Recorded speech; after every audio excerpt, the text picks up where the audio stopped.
greatest fights of all time, in every fight that's ever happened.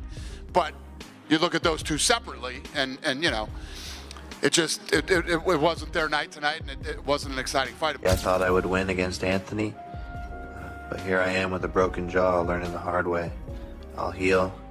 Because what just happened, what you just saw was, yes, Jake Paul finding out there's levels to this game. Yes, Anthony Joshua not having the greatest performance of all time, but him doing exactly what he had to do, what he needed to do for boxing, what he needed to do for himself. The internet erupted the instant Jake Paul crashed to the canvas in his long-rumored showdown with Anthony Joshua. Attention immediately shifted to Dana White. The UFC president, who has long dismissed Paul as a manufactured boxer, didn't need to say much. A knowing smirk and blunt remarks spoke volumes. To many, White looked vindicated as elite heavyweight power collided with YouTube hype, turning Paul's confidence into a harsh reality witnessed by millions. And that calf kick, you know, the whole first round, he couldn't have had a better first round, and then he got caught.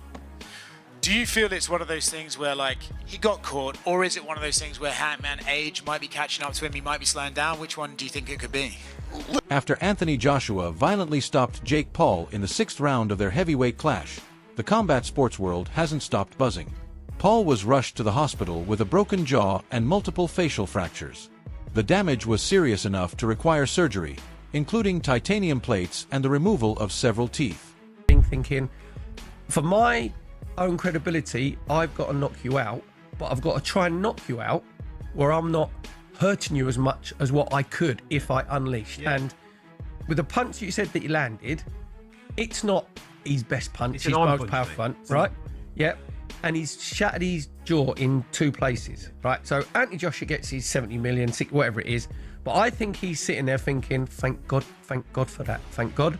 On a human level, I've come out, all right, I've sort of, not reputation, but I haven't hurt him as bad as what I could have. There should be an awful amount of people breathing a massive sigh of relief. Anybody that put that fight together, athletic commissions, like you said. It wasn't a fight. No, it wasn't at all. Like you said, it was a prize fight. It was an event.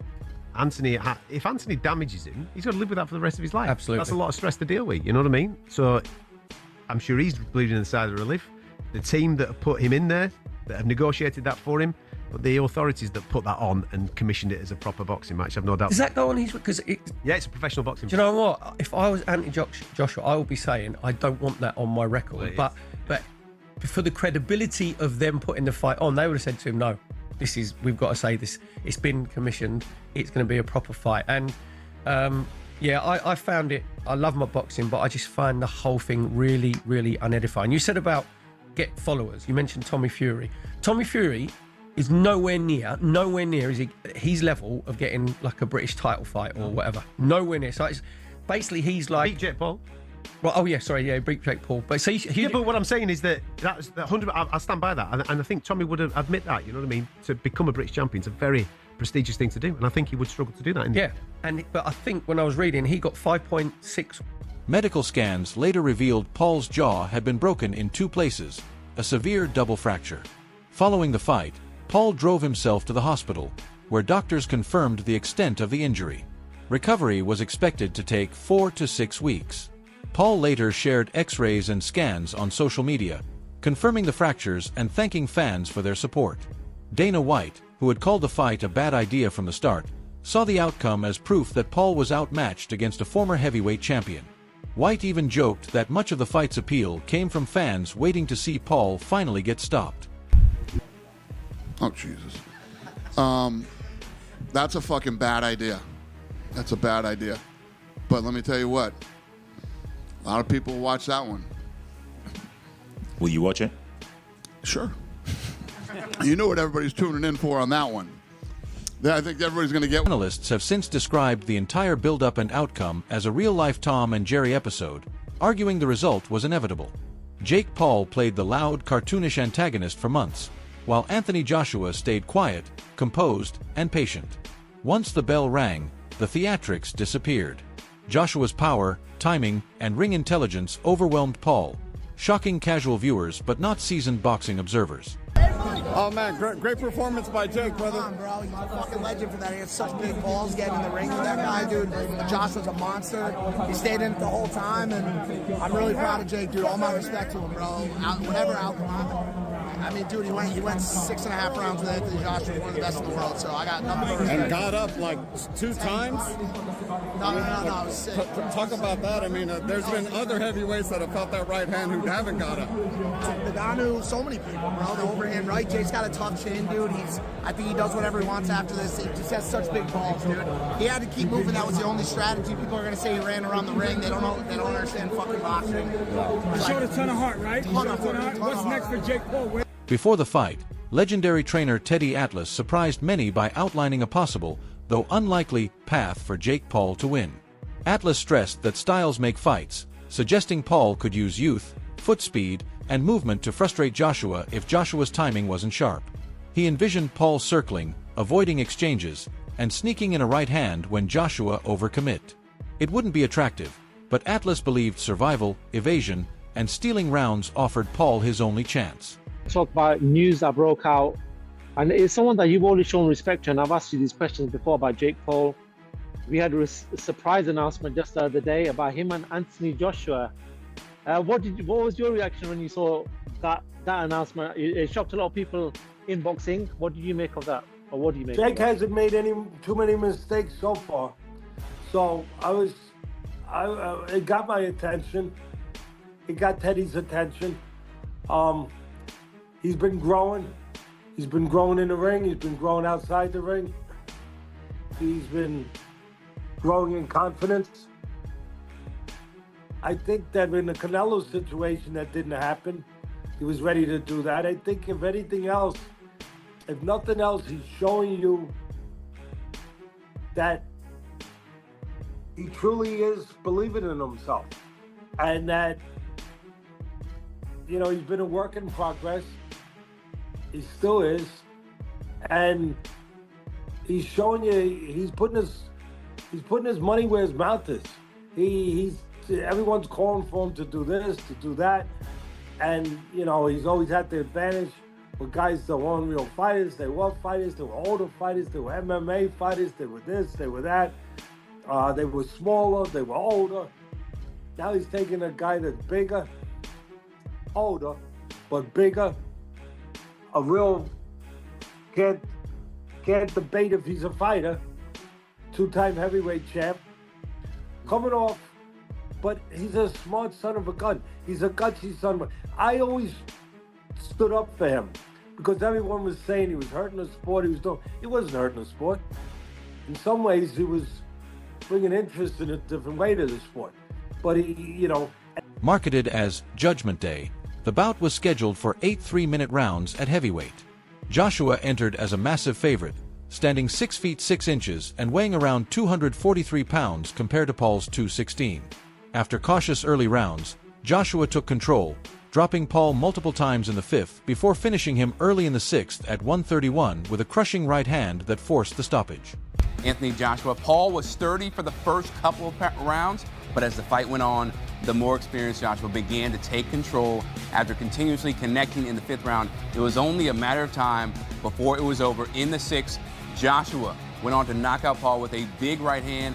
Joshua improved his career record to 29-4 now. Paul loses for the 2nd time in his career to go along with 12. Former UFC champion Daniel Cormier stated there was never a realistic scenario where Jake Paul could defeat Anthony Joshua. While he credited Paul's toughness for lasting into the later rounds, Cormier noted that Joshua effectively carried him to the 6th. The ending, he said, was inevitable. The skill and power gap guaranteed a fight-ending punch once Joshua found the opening. So, some people believe in fairy tales. Whoever believed that Jake Paul was going to win, that was an absolute fairy tale. I've got a friend in a group message that said, I just put $20 on Jake Paul to win. I was like, bro, you just wasted your money. There was never a world in which Jake Paul was going to beat Anthony Joshua. It was always a matter of how the fight would end. So I watched all the pundits talking about the fight. Even Rosendo, my boxing coach, I was like, does Anthony Joshua represent boxing? Everybody from that world felt like Anthony Joshua was representing boxing. And as the fight started to go on, first off, he was representing boxing, so they wanted him to get the job done. All right, first and foremost. You can't lose to a guy that's perceived to be a YouTuber, even though today, Jake Paul is more boxer than YouTuber. I've said this time and time again. When you have resources, when you can spend $1 million a year on training camps, housing, food, coaches, this is not recreational anymore. He's a boxer. He's just not a boxer at that level. I ran into his brother in New York City, and I said to Logan, what parameters are in place, Logan? What safeguards do they have to make sure that Anthony Joshua doesn't hurt your brother? He said there are none. He goes, they're going to just straight fight. So in that regard, you got to give credit. Logan Paul ignited debate afterward by claiming his brother may have won up to 4 rounds before the knockout. Speaking emotionally, Logan argued that Jake was competitive early, using movement and defense while Joshua took time to settle in. Most analysts strongly disagreed, but Logan insisted that people were underrating Jake's early success and survival. Logan, what's up, man? What's your reaction to it? I'm just so proud of him. My mom has it. Your brother fought his ass off, man. Yeah, I mean, other heavyweights have taken that right hand and only took one. I'm just so proud of him. That was incredible. In my view, that was a victory on all fronts. Right. Like, minus the actual victory, of course, but bro, like, no one expected him to last 6 rounds with AJ. In my opinion, he won 4 of them. People will argue that. He at least won 3. No one expected him to last that long. Rolled his ankle, broke his jaw, still fucking fighting, man. Like, that's toughness. You know, most people wouldn't have the balls ever to step in a boxing ring in their life. He stepped in a boxing ring with one of the baddest men on the planet, who's 40 pounds heavier than him and 6 inches taller. That's insane. He's one of the most skilled fighters on the planet. My brother, as a fucking YouTuber, went 6 rounds with him in a fight with a broken jaw and rolled ankle. I'm so proud of him. That was just unbelievable. I saw you talking crap to AJ at one point. I was trying to get his head. I think I pissed him off. I was just saying fuck that shit. I love AJ. But bro, I saw you going down the fight game. I was talking so much, but I just pissed him off. Former world champion Carl Froch was blunt in his criticism, calling bouts like this an example of boxing entering clown world.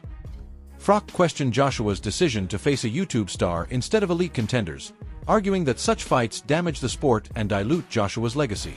While he avoided explicit insults, Froch made it clear he believes celebrity crossover fights undermine boxing's credibility. 6 rounds, got Jake Paul out of there, dropped him. I think he got stopped on his feet, counted out, knocked out, whatever, however you want to call it. It wasn't a bad knockout. It wasn't an El Sparko. He wasn't rendered unconscious, but he got done. He got it on the chin, he went over, he didn't beat the count, he was sort of up on his feet. But if I'm honest, the whole fight was terrible, wasn't it? It was just so bad. It was just shit, wasn't it? A proper bad fight for AJ. And let me start with AJ. AJ was following him around the ring a little bit, sort of pouring with the jab, putting the jab on the shoulder of Jake Paul, sort of putting him in the corner, not really pulling the trigger on the right hand. He didn't seem to be motivated to go in there and just smash Jake Paul into oblivion in the first 1 or 2 rounds, which I think he could have done. But he's been out the ring 15 months, a bit slow on his feet, a bit ring rust maybe, and he was it's hard. When I used to spar novice amateurs, even when I was a world champion pro, if you're not motivated, sometimes you can have a couple of bad rounds and you're sort of looking at your opponent and a jab hits you or right hand hits you. And I think AJ was in a bit of a daze early on, just walking him around, touching the jab on his shoulder, not really pulling the trigger on the right hand. Didn't look like he got out of first gear.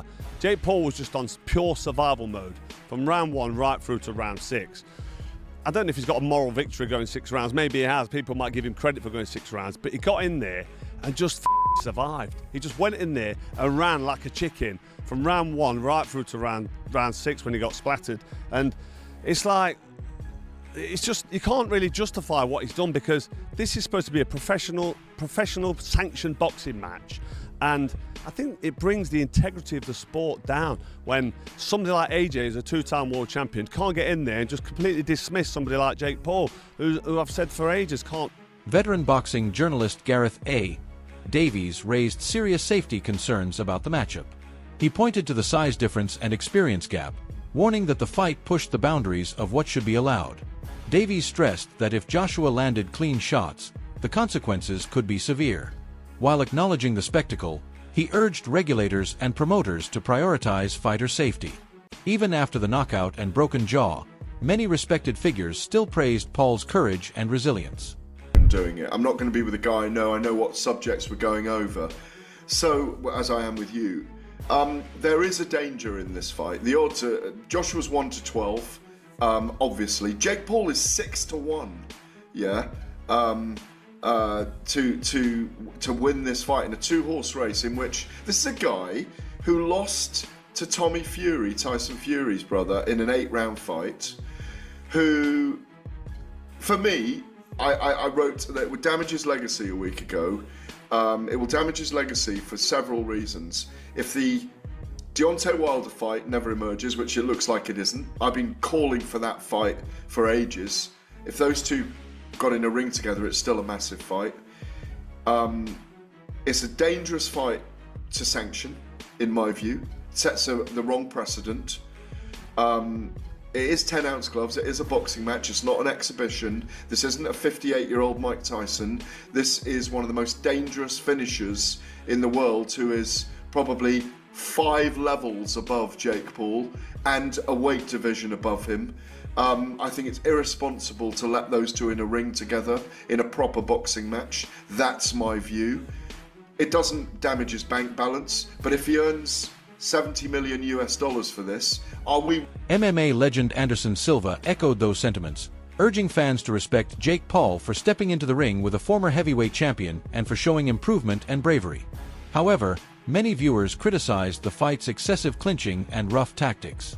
Early rounds were bogged down by holding and messy exchanges, frustrating fans.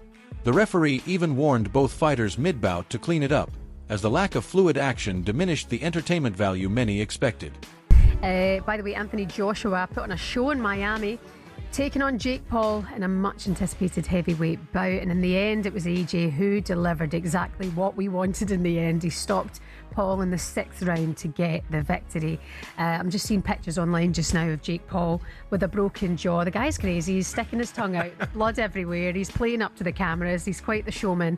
Our very own showman with us this morning out there in Miami is TalkSport's Gareth A. Davies. Good morning, Gareth. Hi, Gareth. Good morning, Shaban. Good morning, Tony. A very dramatic night here. Yeah. Ask away. Gareth, I've got to ask you, because obviously he'll be criticised, I think, for sort of running around the ring in the first few rounds. But, boy, I've got to say, this Jake Paul is game as anybody I've seen. He is very, very bold and very brash and very brave.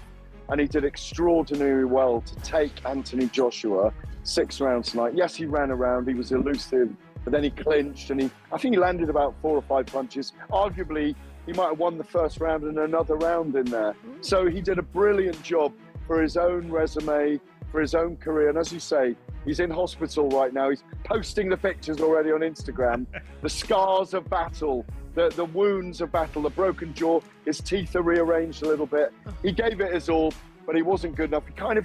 What happened, we knew that was going to happen. The gulf in class and experience was extraordinary. And I've just been with Anthony Joshua, and he said he was actually quite surprised about how elusive Jake was, and he just decided